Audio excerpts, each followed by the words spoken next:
రేవంత్ రెడ్డిది ఈగంతా కూడా కాదు.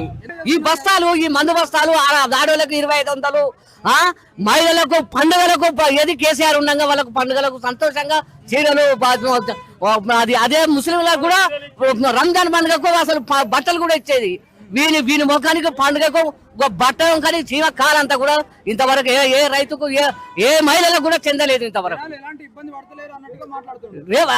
అసలు 10 మండలానికి రమ్మను మహిళలు లేకపోతే రైతులు ఎక్కడ ఏది అసలు వాని బతకన్నది మొత్తం చెప్తారు. ఏ మాత్రం అసలు ఈ రాజకీయం ఇది అసలు ఏది రేవంత్ రెడ్డి కూడా అసలు వాస్తవం చెప్పాలంటే తెరసాటునే ఉండి మాట్లాడుకుంటాను కానీ ఆ వాస్తవంగా వచ్చి మాట్లాడమని ఆయన తమ్ముంటే పెట్టుకుంటా. మందు వస్తారు 3 గంటలకు వచ్చి పండుకోవాలి ఇక్కడ. ఏం చేస్తాం ఇంకా? ఆ పొలాల వరి పొలాల కాడికి పోయి చూస్తే మా బతుకులు అసలు ఎందుకు, మేము బతికేది ఎందుకు? రైతు అన్నదాత అంటాడు, అన్నదాత ఏముందని అలా అసలు ఆడ పోయి ఏడ్చుకుంటూ కూర్చోవలసి వస్తుంది.